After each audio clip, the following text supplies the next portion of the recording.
5 seconds to go.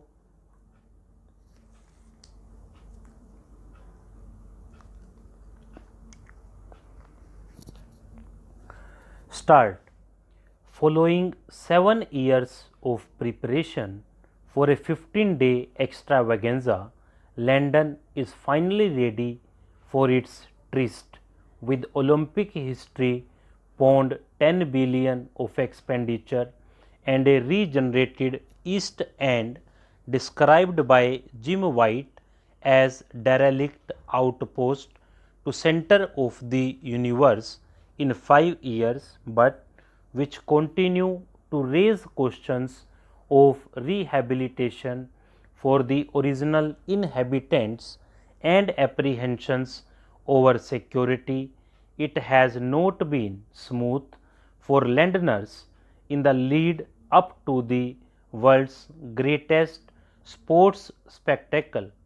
Awful weather has not helped, and staging a successful Olympic Games will be a test of the organizers' mettle, as the newly created transport network ferries thousands of people from across the world to the Olympic Park in Stratford, and many thousands descend into the newly built Westfield Mall adjoining Olympic Park.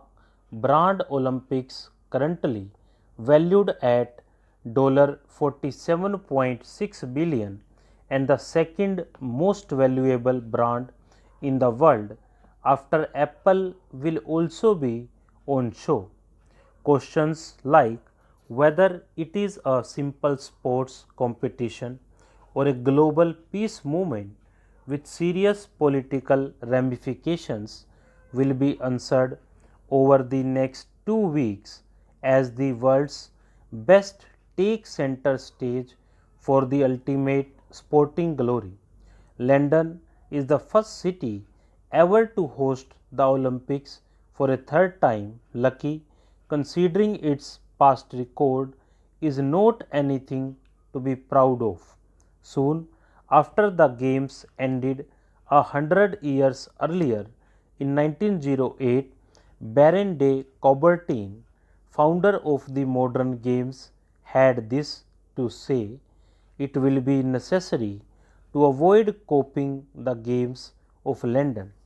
Graham Kent, author of the definitive book on the 1908 Games, agrees the London Olympics of 1908 were supposed to display the glories of the British Empire at its zenith, but they ended in uproar. Everything that could possibly have gone wrong did so. 1948 was little different. Known as the Austerity Olympics or the Make Do and Mend Games, organized in the aftermath of the World War II, the Olympics were not half as glorious as they are in 2012. At the same time, the spirit, which is so very essential to the Olympic movement, was very much on display.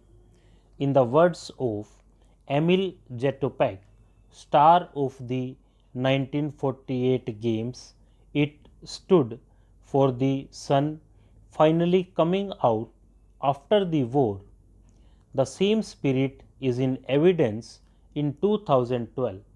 Despite a serious recession, the Olympic venues are excellent, and Britishers, not simply Londoners, are much enthused by the event.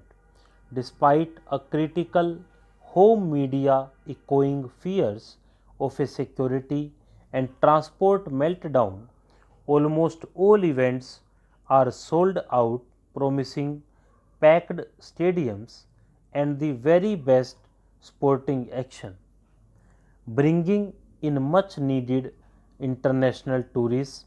The opening ceremony, choreographed by Danny Boyle, will see an unprecedented 204 nations and 2 athletes with no nationality march today under the banner of the 5 rings in the Olympic Stadium.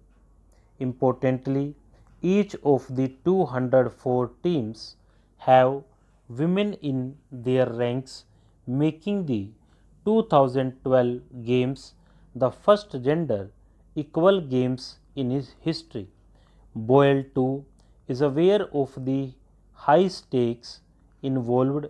He knows there is no chance of a retake and the world will pounce on the smallest mistake. Stop.